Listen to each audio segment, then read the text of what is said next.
Fast, focused, and fearless. Here's everything you need to know as you jumpstart your day. I am Diego Castro. A magnitude 5.9 earthquake struck Davao de Oro earlier today. The quake's epicenter was logged some 35 kilometers south of the municipality of New Bataan at 2:58 in the morning. Since then, PHIVOLCS has recorded 5 aftershocks in the same general area, ranging from magnitudes 1.5 to 3.2.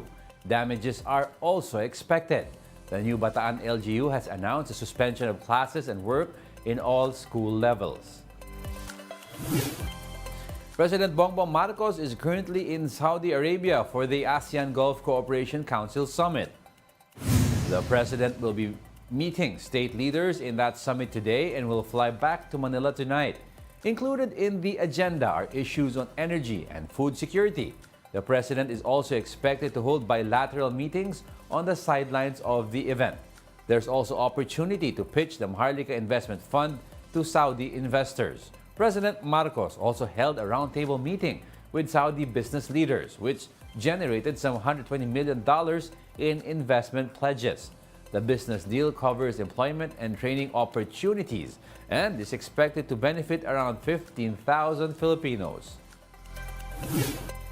A fourth Filipino has been confirmed killed in Israel following the October 7 attack by the group Hamas. Camille Samonte with the report.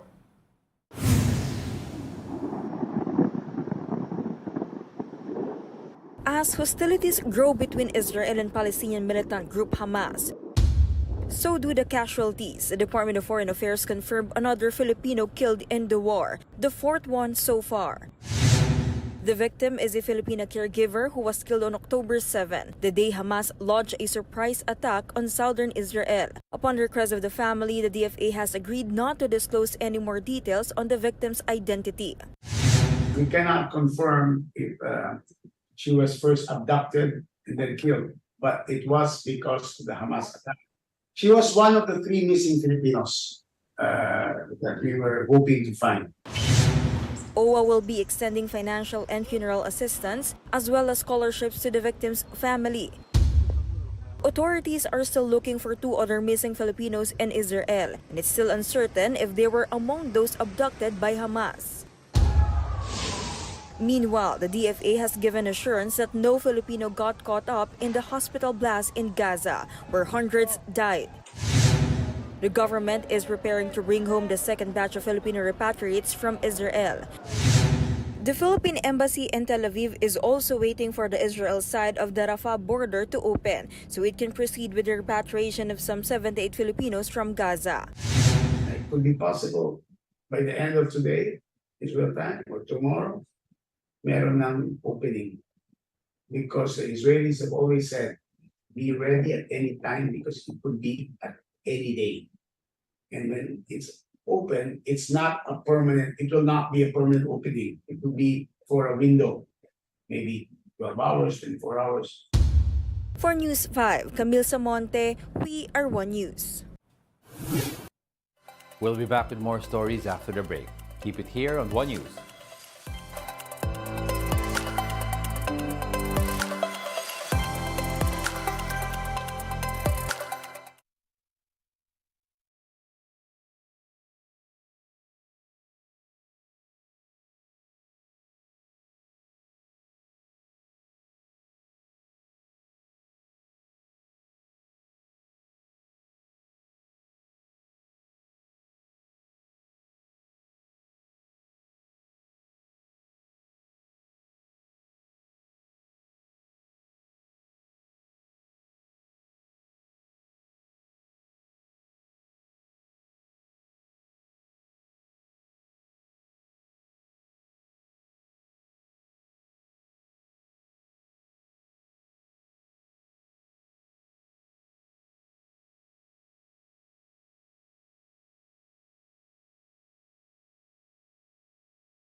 which shows Bravante being brought to the hospital after falling unconscious. Police said the surrendered suspects provided key information that helped fast-track the case.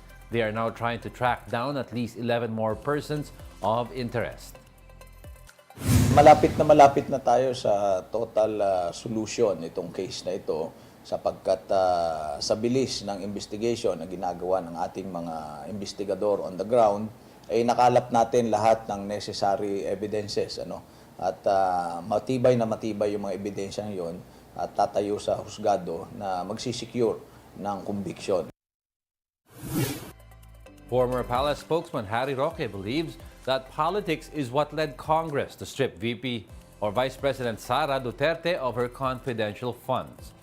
Roque, a staunch defender of VP Sara, told the big story that House lawmakers appear to be singling her out. He argues that if VP Sara had been denied confidential funds, the president should likewise be. Roque believes House Speaker Martin Romualdez signed off on the budget cut and that there is politics involved.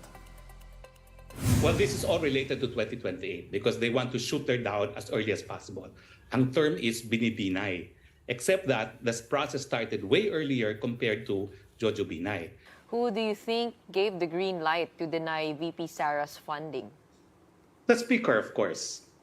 As a former member of Congress, a decision as big as this, remember, in Congress, members of the majority are not even allowed to ask questions during budget deliberation. The lower house has since agreed to realign the CIFs of the OVP and 4 other civilian agencies to government offices dealing with national security, such as the Philippine Coast Guard. The PCG has been in the forefront of several maritime encounters with China. But for Roque, the Coast Guard does not need confidential funds to carry out its duty. What we need are more equipment for the Coast Guard, not confidential funds. They need more boats, correct. But that's not what they're going to use the funds for. Are they? Why will you need confidential funds at sea when all you need are satellite images of who is or who are in our exclusive economic zone? Doesn't that make sense? Singer-songwriter Juan Carlos is making waves worldwide with his song Ere. Ere has become a certified heartbreak anthem and is currently at number 7 at Spotify's global viral chart. The singer also got an invite to perform his song at the concert of Danish band Lucas Graham this Sunday. Juan Carlos even told Sa Totoo Lang that they might perform Ere together. As for his love life, the singer is keeping it low-key after his public relationship and breakup with model Maureen Roble-Witz. My heart is at a better place now, and I'm really more focused in work. I'm in a relationship, but as much as possible, I try to keep it not as close to what I do. She's a musician. She's a musician. Yeah, that's all I want to say. And that's it for this hour. Join us again at 9 a.m. as we continue to monitor the day's biggest stories. I'm Jago Castro. We are One News, all sides, all the time.